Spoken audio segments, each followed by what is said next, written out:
4월 20일 화요일 새벽입니다. 오늘은 로마서 묵상 83번째 시간으로 로마서 7장 7절 말씀을 가지고 율법이 죄냐?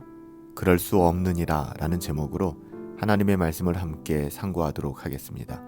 로마서 7장 7절 말씀입니다. 그런즉 우리가 무슨 말을 하리요? 율법이 죄냐? 그럴 수 없느니라. 율법으로 말미암지 않고는 내가 죄를 알지 못하였으니 곧 율법이 탐내지 말라 하지 아니하였더라면 내가 탐심을 알지 못하였으리라. 아멘. 본문의 의미를 정확하게 알기 위해서는 로마서의 문맥을 파악할 필요가 있습니다. 로마서 7장은 로마서 5장에서 제기하는 질문에 대한 일종의 답변인데요. 사도 바울은 로마서 5장 20절에서 다음과 같이 증언한 바 있습니다. 율법이 들어온 것은 범죄를 더하게 하려 함이라. 그러나 죄가 더한 것에 은혜가 더욱 넘쳤나니. 여기서 사도 바울은 우리의 의로움, 즉 우리의 칭의가 오직 은혜로만 가능함을 강조했습니다. 하지만 이로 인해 율법에 대한 오해가 생길 수도 있었는데요. 즉 오직 은혜로 의롭게 되었다면 율법의 역할은 도대체 무엇인가 하는 질문이었죠. 7장은 그에 대한 대답입니다. 로마서 7장은 크게 세 단락으로 나누어져 있는데요. 우리가 앞에서 살펴본 1절부터 6절까지가 그 첫 번째 단락이었고요.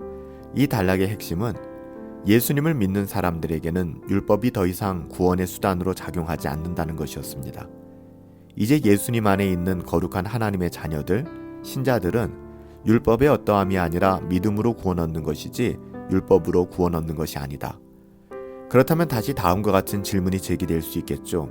그렇다면 우리의 구원에 있어서 율법의 역할은 과연 무엇인가? 율법은 전혀 쓸모없는 것인가? 이에 대하여 사도 바울은 결코 그렇지 않다라는 것입니다. 전혀 그렇지 않다는 것이죠.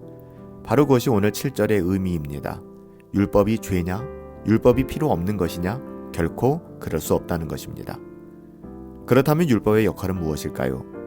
하나님께서 율법을 구원의 수단으로 주신 것이 아니라면 도대체 왜 율법을 우리에게 주셨을까요? 사도 바울은 다음과 같이 증언합니다. 율법으로 말미암지 않고는 내가 죄를 알지 못하였으니 7절에서 이렇게 고백하는 것이죠. 이것이 율법의 근본적인 역할입니다. 죄를 각성케 하고 죄를 깨닫게 하며 하나님의 선하신 뜻이 무엇인지 밝히 드러내 알게 하시는 것이죠. 율법은 우리의 죄를 깨우쳐 줍니다. 우리가 죄인이라는 것과 심판받아 마땅하다는 것을 잘 가르쳐주고 있죠. 이것이 율법의 역할입니다. 이것은 이미 앞에서도 설명했던 내용인데요. 로마서 3장 20절에 보면 그러므로 율법의 행위로 그의 앞에서 의롭다 하심을 얻을 육체가 없나니 율법으로는 죄를 깨달음이니라. 이제 사도 바울은 한 가지 예를 들어서 본문의 주제를 좀 더 정교하게 다루어 갑니다. 사도 바울은 탐심의 문제, 즉 탐심의 죄를 하나의 예로 제시하고 있습니다. 7절 말씀이에요. 율법이 탐내지 말라 하지 아니하였더라면 내가 탐심을 알지 못하였으리니. 탐심은 무엇인가를 간절히 바라는 마음 아닐까요? 네, 그것이 탐심입니다. 탐심은 행동이 아니죠. 마음에서 일어나는 일입니다. 그래서 사람들은 탐심이 죄라고 생각하지 않아요. 탐심이 실제 행동으로 이어져야만 우리는 그것을 죄라고 이야기합니다. 하지만 하나님께서는 그렇게 말씀하지 않으세요. 우리가 무엇인가를 탐하는 그 마음조차도 죄라고 분명하게 말씀하시는 것이죠. 율법은 생각으로 짓는 죄조차도 하나님 앞에서 죄라는 사실을 우리에게 분명히 알려주고 있습니다. 사실 이것은 예수님의 가르침을 통해서도 확인할 수 있는 부분이었죠. 예수님께서는 실제로 살인하는 것뿐만 아니라 마음으로 미워하는 것도 살인이라고 마태복음 5장 21절, 22절에서 말씀하셨습니다. 뿐만 아니죠. 실제로 간음하는 것뿐만 아니라 음란한 행동을 구체적으로 하는 것뿐만 아니라 그 마음으로 음욕을 품은 것도 이미 간음한 것이라고 마태복음 5장 27절에서 28절에 분명히 말씀하셨습니다. 왜냐하면 율법의 본질이 사랑이기 때문에. 여러분 알고 계세요? 율법의 본질은 사랑입니다. 율법의 본질이 사랑이기 때문에 사랑에서 나오지 않는 모든 행동들, 모든 마음들을 하나님께서는 악하다라고 말씀하시는 것입니다. 따라서 율법이 죄냐라는 질문에 대해서 우리는 명백하게 그럴 수 없느니라 라고 대답할 수 있는 것이죠.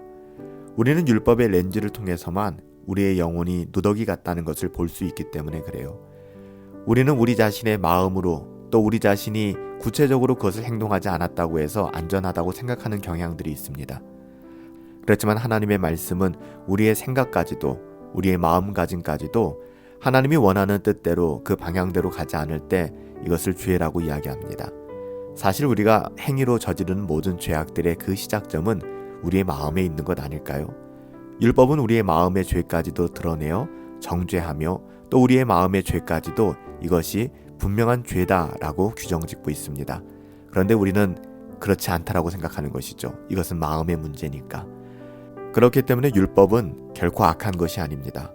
율법의 렌즈를 통해서만 우리는 우리의 영혼이 어떠함, 우리의 영혼이 누더기 같다라는 것을 인지할 수 있기 때문에 그래요.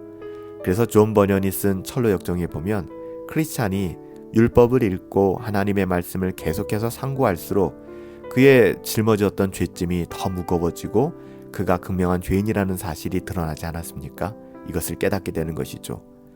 우리가 율법 하면은 굉장히 좋지 않은 시각으로 바라보고 율법이 죄인 것처럼 생각하는 경향들이 있는데요.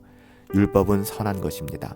다만 율법을 행하여 구원 얻을 수 있다라는 가르침이 잘못된 것이지 율법을 지키는 것, 또 율법 그 자체가 결코 문제가 있는 것은 아니죠. 오히려 거듭난 하나님의 자녀들은 율법주의에 매몰당하는 것이 아니라 하나님을 사랑하기에 하나님의 선하신 뜻대로 율법이라는 거울에 비추어서 하나님의 선하시고 기뻐하시고 온전하신 뜻대로 살아가기를 애쓰고 힘쓰게 되는 것이죠.